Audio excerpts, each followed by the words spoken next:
Good afternoon, gentlemen of the press. This is my first rodeo. I've never had to ask to speak to you like this, especially at such close quarters. The last time I requested to speak with the press, it was in 2021 when I had credible information that there was an active murder plot against me.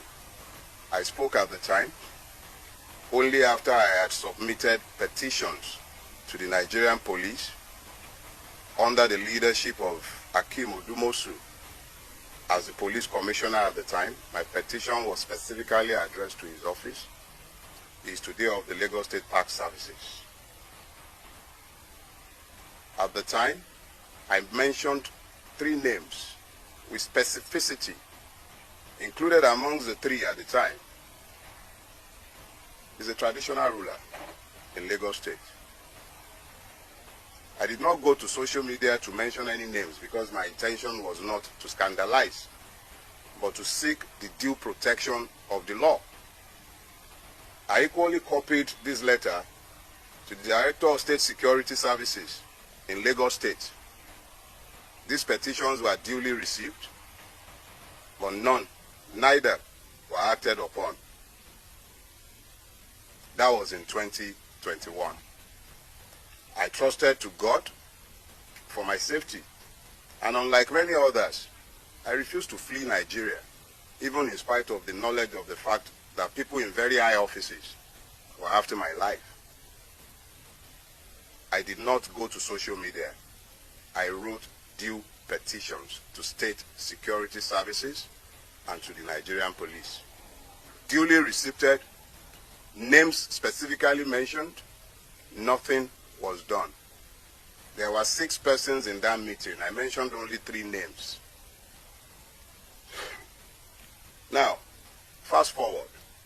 On the 11th of November, we received, a letter was received in my former office, my law practice, where the office had left now, inviting me to Zone 2, Onikon. That's the Lagos and the Nigerian Police Command Zone 2 at Onikon. A letter signed by DCP, I believe Nwoga or something. The DCP signed the letter. And they were said to be on a dispute resolution or something along the line, and my attention was required. I received that letter on Monday the 11th, right? Yes, Monday the 11th. And I was required to come on Wednesday the 13th. I had a medical appointment that morning, a very urgent one. I shelved it. I attended Zone 2. They asked me to be there by 10 o'clock. I was there. I was there by 9:45. On getting there, I was presented with a petition written by a lawyer purporting to act for no less a person than the very best friend of our president in the Nigerian branch, Mr. Tony Elumelu, alleging that I had defamed him and cyber-stalked him. I struggled to maintain my composure because I was exceedingly provoked by the frivolity of the stupid, very stupid, self-indulgent petition. But I answered it because I was asked to write a statement. And I wrote my statement, owning each and every word that he alleged that I said in defamation of him.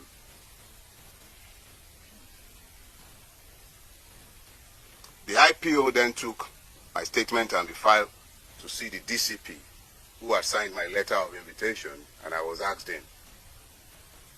I'm giving you this background because they are all germane. Yeah. The gentleman, I believe DCP Nwoga, then said I should be given bail and I should go. And whenever they needed me, they would send for me. And I felt that this was classic police harassment. So I told the gentleman, I have written a statement in response to a clear allegation. There are no ambiguities. I have not denied what he claimed that I said. But I am saying that there is absolutely no crime. There is absolutely no crime to be found in what I had said. And what did I say? Somebody asked me on Twitter. Somebody tagged me and asked a question. The person asked if I thought Mr. Tony Elumelu might, in 2027, support a person like Peter Obi to become the president of Nigeria, just as Elon Musk had done similarly in America. And I answered, how can you possibly be asking that of Tony Elumelu? Tony Elumelu is a member of the Nigerian ruining class. A veritable member, a beneficiary of the system. Why would he fight against the system? I think then I translated the Yoruba proverb, I said he's an impoverished rich man. That was the extent of everything I said. At best, you call that vulgar abuse. So I was actually quite irritated that a man has... I expect that someone like Tony Elumelu should be too busy to be nitpicking about what opinion anybody might have to say, whatever anybody might have to say about him. Least of all, someone like me, tiny me, who am I that I am of interest or that he cares about what I have to say? I'm admittedly a madman. I told all of you severally. So I didn't think I should be of interest to Tony Elumelu. So I was irritated, and I made my irritation clear. And I told the gentleman, DCP Nwuga, if you have a charge for me, keep me in your cell. Today is Wednesday. At the latest, by Monday, you should be done drafting your charges. So keep me in your cell. When it is Monday, you would have been done with filing your charge. You can then take me to court. They didn't build your cell for goats. The people in there, they are not animals. Me, I'm not taking bail. At this point, he went up to what I now later realized was the AIG's office. Long story cut short, after some back and forth, the AIG asked us to come in because Nwuga was in, we were outside. I was outside. Well, you pardon me, I don't know how to pronounce this, everything. So, we were outside, and we were eventually asked to come in. And it was at that point that I recognized that one, lawyer.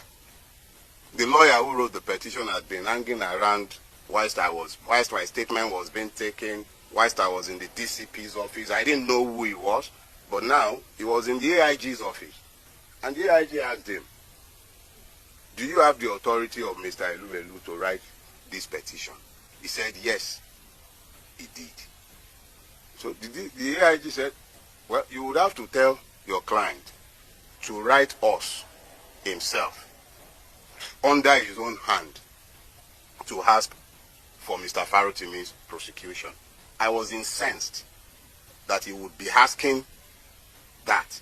But I could also recognize the delicacy of his position. Here is the very best friend of Mr. President who just went to France with him, demanding the prosecution of an irritant like me.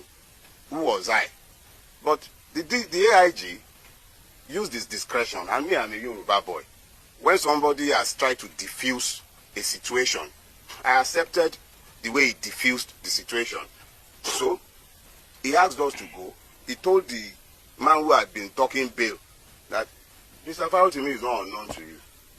When you asked him to come, he came at your invitation.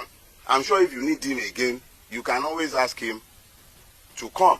You will soon understand the importance of this background. Just bear with me. So, when we got back downstairs, DCP turned to me and said, come back next week, Thursday. I had things already scheduled for that day. I did not argue. I became aware that some men purporting to be policemen from the Ekiti State Police Command were in Lagos on a mission to abduct me. I believe the Ekiti State Police Command is under the Zone 2 at Onikon. I was at Onikon repeatedly, and nobody was aware of any form of interest in me by the Ekiti State Police Command, or any police formation for that matter. So at this point, knowing and being very familiar with the evil forest that we call Nigeria, because that is what we have built. So living in this evil forest, it became particularly clear that I must be very careful with my movement because there were kidnappers on the prowl. Or perhaps hired killers, because this could definitely not have been policemen. I wasn't missing, I wasn't lost, my whereabouts was not unknown. But these persons were intent on abducting me. Knowing all of this, I was forced to avoid publicizing the funeral services of my father-in-law, which took place in Ibadan last week. I had to be moving around like a prey, being hunted by persons who are meant to be paid by my taxes for my protection. Things got to a head on Friday afternoon when one of my domestic staff was about to be abducted in this same attempt at getting me. He was told that he had a parcel. But I had already raised the threat level in my household and everywhere around me. And the young man was conscious enough to avoid being abducted. But these persons abducted the security staff of a company in which my wife had as interests. And we had to strive to have this person bailed by that evening. Now, this was where it began to get interesting, because now I had to try and find out exactly what was going on. And I thank God for grace, because we must all become very clearly aware that there are times when you will be waiting to find angels with wings, but the angels that will be sent to you might not come with wings. But there have been men and women who stepped up to the plate in the last couple of days with information, and information is power. It came to my knowledge that there is a charge that had been fraudulently preferred against me before a court in Ekiti State at the instance of Chief Afe Babalola. This charge had been fraudulently preferred, hidden from view, and the court had purportedly demanded my presence multiple times, and I had failed to appear before this court. And this court had then proceeded to issue a bench warrant for my arrest. This is classic Afe Babalola.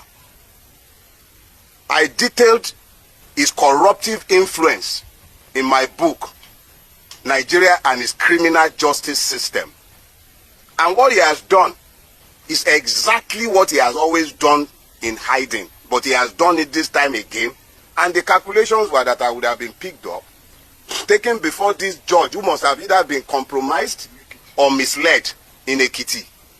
And I would have been remanded in prison custody for being somebody who was meant to face trial and who had refused to bring himself to court. I am reliably informed that social media influencers had been paid to spin these narratives after my arrest. Human rights activists have been positioned to start speaking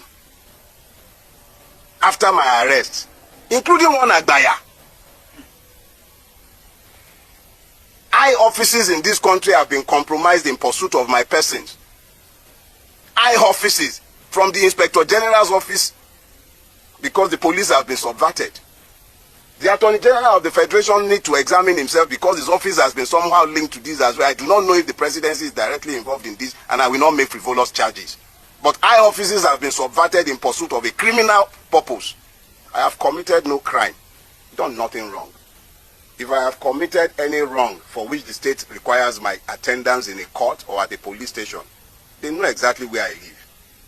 I will live only once, but I will not live cowering to any man. Let us be clear. If and when I have a charge to answer before a court, you all know where I live. I'm not hiding, and I'm not running away from anybody. Let us be very clear about that. I will never run away from Nigeria.